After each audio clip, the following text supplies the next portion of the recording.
Hello friends, पिछला video में हमने 12वीं कक्षा के गणित में एक्सरसाइज 6.1 के बेसिक के साथ क्वेश्चन नंबर फर्स्ट, सेकंड और थर्ड को समझा था। तो आज हम इसी एक्सरसाइज के क्वेश्चन नंबर 4 से स्टार्ट करते हैं। तो देखते हैं। क्वेश्चन नंबर 4 में बोल रहा है कि किसी घन का किनारा 3 सेंटीमीटर प्रति सेकेंड की दर से बढ़ रहा है, तो बताइए कि उसका आयतन किस दर से बढ़ रहा होगा। सबसे पहले घन के किनारे पे बात है, तो हम यहाँ पे लिखेंगे माना घन का किनारा 1 सेंटीमीटर, तो इसलिए घन का आयतन हो जाएगा, आयतन को यदि हम भी मान लें तो घन का आयतन होता है एक भुजा का होल क्यूब अर्थात x क्यूब सेंटीमीटर क्यूब। इतना तो हमने मान लिया।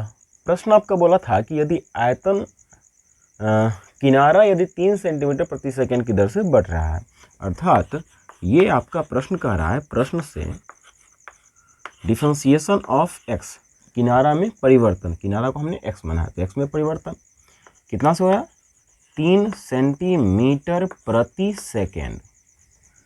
देखिए किनारा को सेंटीमीटर में है तो सेंटीमीटर लिया है, अब प्रति सेकेंड अर्थात टाइम के रेस्पेक्ट में दिया है अर्थात dt, तो इतना है 3 सेंटीमीटर प्रति सेकेंड। तो आपसे पूछ रहा है dv/dt का मान क्या होगा, dv/dt। तो जब हम डिफरेंशिएशन करेंगे v अर्थात आयतन का x के t के रेस्पेक्ट में, तो इसे यदि आप तोड़ना चाहें तो यहाँ पे आप लिख सकते हैं differentiation of x cube with respect to x। चूँकि पावर वाला है तो पहले बेस के रेस्पेक्ट में और उसके बाद dx का मान dt के रेस्पेक्ट में। इसे हमने श्रृंखला पे तोड़ दिया तो ये आपको दे देगा dv/dt इक्वल हो जाएगा डिफरेंशिएशन 3 पावर पहले बेस लिख करके पावर में से को घटा लेंगे और dx/dt का मान 3 दिए हुए हैं। तो अब आपसे कहा था कि यदि त्रिज्या 10 सेंटीमीटर हो तो उस समय में आयतन में परिवर्तन की दर क्या होगी, अर्थात जब आपसे पूछ रहा है आयतन में परिवर्तन की दर जब त्रिज्या नहीं, एक किनारा 10 सेंटीमीटर तो x बराबर 10, तो इस समय में आयतन में परिवर्तन क्या है, तो 3 3 जा तो ऐसे ही हो गया 9 और x के जगह पे हमें रखना है 10 का स्क्वायर अर्थात 9 × 100, तो ये आपको दे दिया 900। चूँकि ऊपर में आयतन है तो आयतन के लिए सेंटीमीटर क्यूब प्रति, नीचे समय के रेस्पेक्ट में है तो सेकेंड। ये हो गया हमारा आंसर। अब देखते हैं क्वेश्चन नंबर 5। बोल रहा है कि एक स्थिर जल, जैसे कि मान लीजिए कि तालाब पोखर इस टाइप का हो, उसमें जब हम एक पत्थर फेंकते हैं तो आपने जब देखा होगा कि स्थिर जल में जब हम पत्थर फेंकते हैं तो एक सर्किल टाइप का, इस टाइप से यदि पत्थर फेंका जाए तो इस टाइप से तरंग बढ़ने लगता है। तो तरंग जो बढ़ रहा है वह बढ़ रहा है 5 सेंटीमीटर प्रति सेकंड की रफ्तार से, और इसमें दिया है कि जिस समय में त्रिज्या 8 हो, अर्थात तरंग की त्रिज्या परिवर्तनशील है, तरंग की त्रिज्या जो है सो बढ़ रही है, तो उस समय में बताइए कि उसके क्षेत्रफल में परिवर्तन की दर क्या होगा, अर्थात क्षेत्रफल उसका किस दर से बढ़ रहा है, ये आपसे पूछा जा रहा है। तो सबसे पहले जो कहा, जो दिया सो हम पहले देख लेते हैं। क्वेश्चन नंबर 5 में त्रिज्या में परिवर्तन मतलब जो वृत्ताकार जो तरंग बन रहे हैं उसकी त्रिज्या में परिवर्तन दिया है, dr, r में परिवर्तन कितना से है 5 सेंटीमीटर प्रति सेकेंड।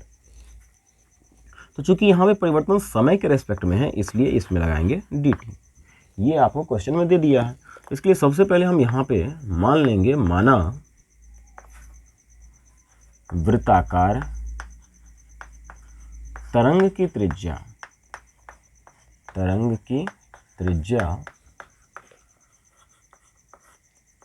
r तथा क्षेत्रफल s बराबर, वृत्त का क्षेत्रफल होता है पाई r स्क्वायर, तो पाई r स्क्वायर। तो यहाँ पे आपसे पूछा कि क्षेत्रफल में परिवर्तन की दर बताइए, इसलिए dA/dt ये आपसे पूछ रहा है। हो जाएगा डिफरेंशिएशन ऑफ ए मतलब क्षेत्रफल, क्षेत्रफल को हम ए या एस दोनों से प्रदर्शित कर सकते हैं। ए मतलब एरिया, एस मतलब अर्थात सरफेस, दोनों क्षेत्रफल को ही प्रदर्शित करता है। तो डिफरेंशिएशन एस का पाई आर स्क्वायर। पाई तो कांस्टेंट है लेकिन आर त्रिज्या परिवर्तनशील है, अर्थात हमें त्रिज्या का डिफरेंशिएशन करना होगा, लेकिन जब हम देख रहे हैं कि त्रिज्या है, इसको टाइम के रेस्पेक्ट में, चलिए पहले एक लाइन इसको हम बढ़ा लेते हैं। पाई कांस्टेंट बाहर, अब हमें डिफरेंशिएट करना होगा आर स्क्वायर को टाइम के रेस्पेक्ट में। तो टाइम के रेस्पेक्ट में ना करके पावर वाला चुकी है तो पहले कर लेते हैं बेस के रेस्पेक्ट में और फिर इसे कर लेंगे हम टाइम के रेस्पेक्ट में। तो यदि इससे इसको हटा दिया जाए तो इस मान में और इस मान में कोई अंतर नहीं रहेगा। इस प्रकार हमें ds/dt इसका मान मिल जाएगा, यहाँ से पाई कांस्टेंट है बाहर, आर स्क्वायर का आर के रेस्पेक्ट में पावर पहले बेस लिख करके पावर में से घटा देंगे और dr/dt का मान यहाँ पे दिया है 5। तो यहाँ से आपको मिल गया ds/dt का मान 5 दूना 10 पाई आर। प्रश्न में कहा था कि जब त्रिज्या 8 सेंटीमीटर है तो उस समय में क्षेत्रफल में परिवर्तन की दर बताइए। तो यहाँ से हम कर सकते हैं क्षेत्रफल में परिवर्तन कब, जब त्रिज्या मतलब आर कितना हो 10 सेंटीमीटर, सॉरी 8 सेंटीमीटर। तो ये हो गया 10 पाई और आर के जगह पे आ जाएगा 8 अर्थात 80 पाई। अब देखें यदि चूंकि क्षेत्रफल है तो क्षेत्रफल का होता है मात्रक सेंटीमीटर स्क्वायर, सेंटीमीटर स्क्वायर, और नीचे में है टाइम, टाइम का हो जाएगा सेकेंड, और ये होगा हमारा आंसर। ओके, तो देखते हैं क्वेश्चन नंबर 6।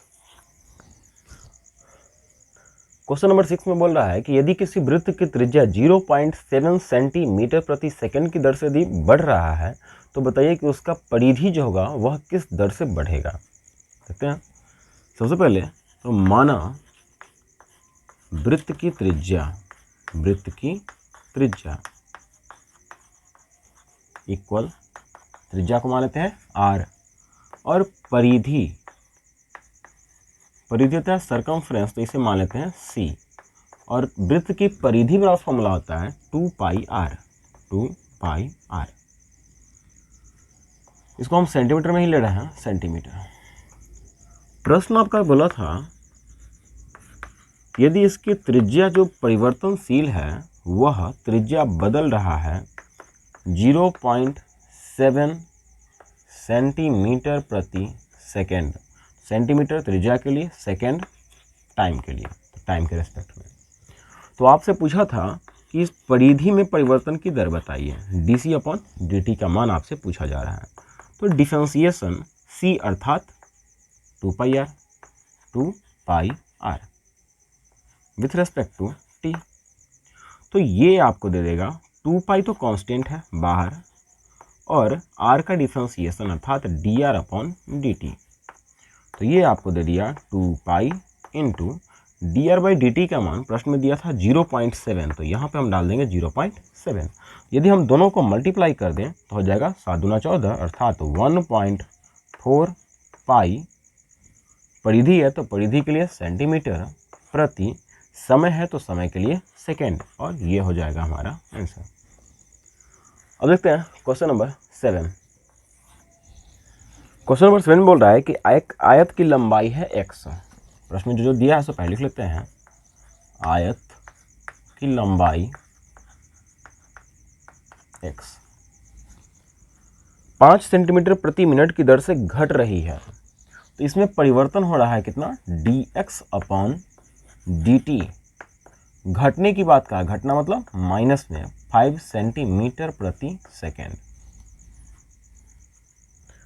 और चौड़ाई है y, चौड़ाई को मान लेते हैं y। इसमें कह रहा है 4 सेंटीमीटर प्रति मिनट की दर से बढ़ रही है, सॉरी ये सेकंड नहीं है, मिनट दिया है।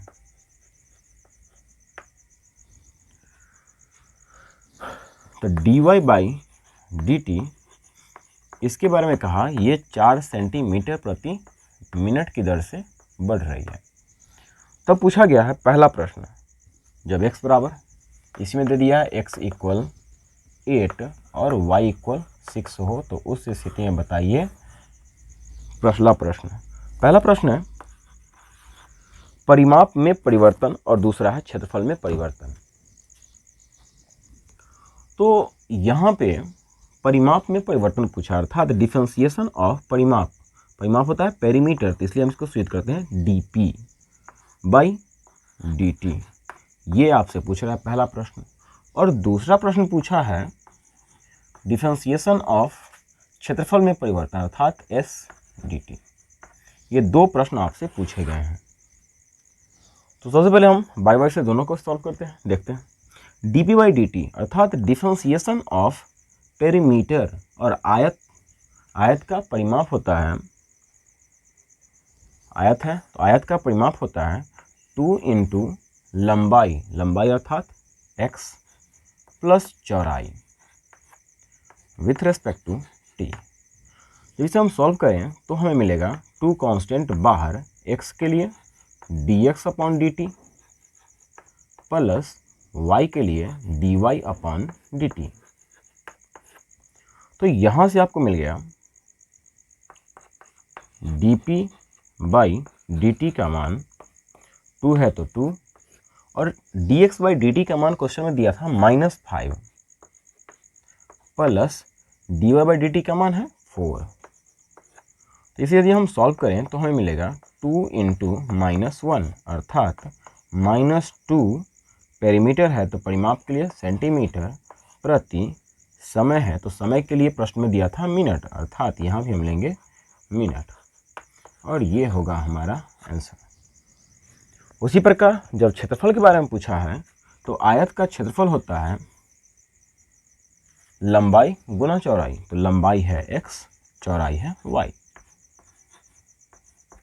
तो यदि हम इसे डिफरेंशिएट करें तो हमें मिलेगा ds अपॉन dt बराबर, हमने कहा था जब दो फंक्शन गुना में हो तो उस स्थिति में पहला इंटू दूसरा का डिफरेंशिएशन प्लस दूसरा इंटू पहला का डिफरेंशिएशन। अब यदि हम यहाँ पे सभी वैल्यू को पुट करें, अर्थात ds अपॉन dt, कब? जब क्वेश्चन में दिया था x का मान 8 और y का मान 6। यदि इसको हम डाल दें तो x के जगह पे आ जाएगा 8 गुना dy बाई dt का मान क्वेश्चन में दिया था 4, तो इसके जगह पे आ गया 4 प्लस y का मान 6 है तो 6 इंटू dx बाई dt का मान है -5, तो ये आपको मिल जाएगा 32 -30, अर्थात 2 क्वेश्चन सेंटीमीटर में था तो सेंटीमीटर, चूंकि ये क्षेत्रफल है तो क्षेत्रफल के लिए स्क्वायर प्रति मिनट, अर्थात परिमाप उसका घट रहा है 2 सेंटीमीटर प्रति मिनट की दर से और क्षेत्रफल बढ़ रहा है 2 सेंटीमीटर स्क्वायर प्रति मिनट की दर से। तो इस प्रकार से आप क्वेश्चन नंबर 7 को समझ सकते हैं। अगला देखते हैं क्वेश्चन नंबर 8।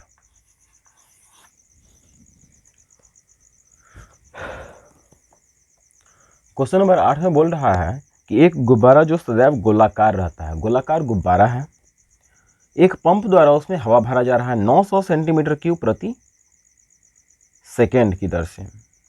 गुब्बारे की त्रिज्या में परिवर्तन की दर ज्ञात कीजिए जब त्रिज्या 15 सेंटीमीटर है। तो सबसे पहले गोलाकार गुब्बारा है, तो सबसे पहले तो यहाँ पे हम मान लेते हैं, माना गोलाकार गुब्बारा की त्रिज्या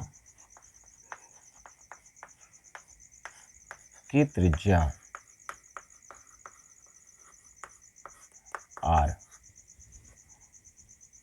और उसके आयतन को मान लेते हैं आयतन v। और आपको पता है कि गोला का आयतन होता है, गुब्बारा गोल है तो गोलाकार गोला की तरह होगा, तो गोला का आयतन होता है 4/3 पाई r क्यूब। प्रश्न आपका बोला था प्रश्न से कि उसमें हवा जो भरा जा रहा है, तो हवा भरेगा तो उसका आयतन पूरा बढ़ेगा। तो आयतन के बढ़ने का अर्थ है कि परिवर्तन आयतन में हो रहा है। कितना से? 900 सेंटीमीटर क्यूब प्रति सेकेंड। तो देखिए टाइम के रेस्पेक्ट में परिवर्तन हो रहा है, तो यहाँ पे हम इसको करेंगे टाइम के रेस्पेक्ट में। तो अब आपसे पूछा जा रहा है कि बताइए कि इसके त्रिज्या में परिवर्तन किस दर से हो रही है। तो चूंकि dv/dt इसका मान होता है डिफरेंशिएशन ऑफ v का मान 4/3 पाई आर क्यू। इसका टाइम के रेस्पेक्ट में करेंगे। तो यदि आप इसे करोगे तो 4/3 पाई कांस्टेंट है, इसलिए पूरा हो जाएगा बाहर। 4/3 पाई निकल गया बाहर। और आर क्यू का जब करेंगे तो डिफरेंशिएशन हमें करना है आर क्यू का। किसके रेस्पेक्ट में? टाइम के रेस्पेक्ट में। तो टाइम के रेस्पेक्ट में हमें करना था, लेकिन चूंकि इसका पावर वाला है तो पहले करना होगा हमें बेस के रेस्पेक्ट में, और फिर इसके बेस को हम कर देंगे टाइम के रेस्पेक्ट में। तो इस प्रकार हमें मिल जाएगा dv/dt का मान प्रश्न में दिया था 900, तो हम लिख देंगे 900 इक्वल, यहाँ पे डिफ्रेंशिएट करोगे तो हो जाएगा 4/3 पाई, और आर क्यू का डिफ्रेंशिएशन पावर पहले बेस लिख करके पावर में से एक को घटा लेंगे, इनटू dr/dt का मान हमें ज्ञात करना है, तो इसे हम छोड़ देते हैं dr/dt। यहाँ पे देखें तो 3 से 3 कैंसिल, या 900 इक्वल 4 पाई, और यहाँ पे देखें आर स्क्वायर, तो आर के जगह पे हम 15 का स्क्वायर हम यहाँ पे डाल सकते हैं, इनटू में आ जाएगा dr/dt, क्योंकि क्वेश्चन में आपका कहा था कि जब r का मान 15 सेंटीमीटर हो इस समय में मान बताइए। तो ये आपको दे देगा 900 अपॉन 4 पाई और 15 का स्क्वायर अर्थात 15 × 15, और बच गया इधर में dr/dt। तो 15 से 15 छक्का 90, 15 से 15 चौका 60, और 4 से 4 कैंसिल। तो यहाँ से आपको मिल गया dr/dt बराबर 1/पाई। चूँकि ऊपर में त्रिज्या है तो त्रिज्या के लिए सेंटीमीटर, प्रति नीचे में समय है तो समय के लिए सेकेंड, और ये होगा हमारा आंसर। ओके, तो दोस्तों आप आगे बना करके देखिएगा इसी प्रकार से। मिलते हैं नेक्स्ट डे, तब तक के लिए गुड बाय।